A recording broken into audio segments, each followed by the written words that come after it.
Gagné et ensuite le DS a dit dans l'oreillette c'est gagné, donc voilà, comme ça je l'ai su. Ensuite j'ai regardé l'écran géant en passant, mais j'étais quand même assez loin, donc ça faisait un moment qu'il était arrivé.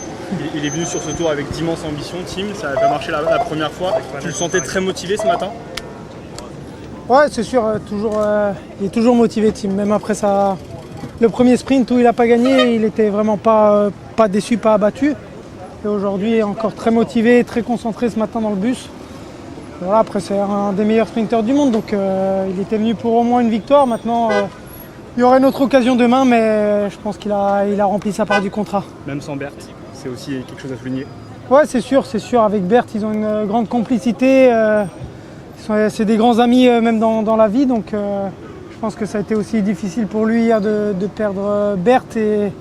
Et c'est aussi un grand support dans le sprint. Après, on a quand même Jasper qui a une expérience de fou sur les sprints, donc il a dû faire un super boulot.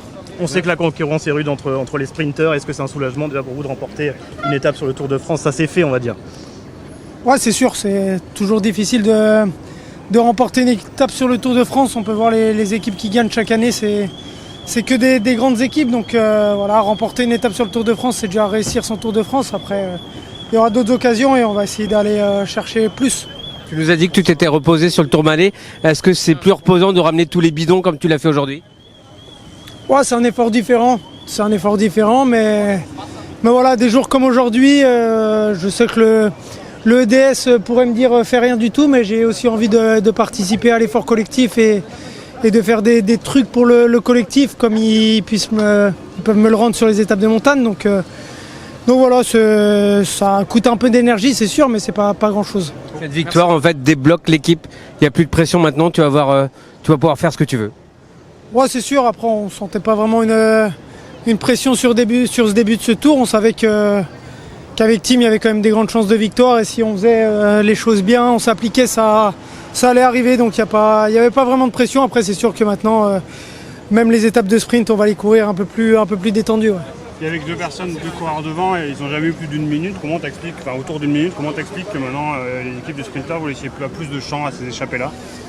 Ouais, le tour c'est tellement difficile que des étapes comme aujourd'hui, un peu tout le monde a envie de se reposer entre guillemets. Et voilà, après quand on voit dès le départ 2-3 équipes de sprinters représentées à l'avant, c'est sûr que ça décourage certains coureurs. Ensuite, sur le fait d'avoir pas laissé un grand écart, c'est toujours dangereux avec Baptiste. Il nous a vraiment impressionné sur le dernier sprint où il était tout seul devant et au final il a réussi à vraiment accélérer dans le final et on a eu pas du mal à le reprendre, mais il roulait quand même vite. Donc aujourd'hui avec un équipier en plus, on a dit on laisse pas beaucoup d'écart, surtout avec la bosse à la fin et les routes un peu plus étroites. On avait peur que les équipes du classement général viennent un peu à l'avant, que ça désorganise la poursuite ou qu'on s'endorme sur un faux rythme. Donc voilà, on prend 0 risque.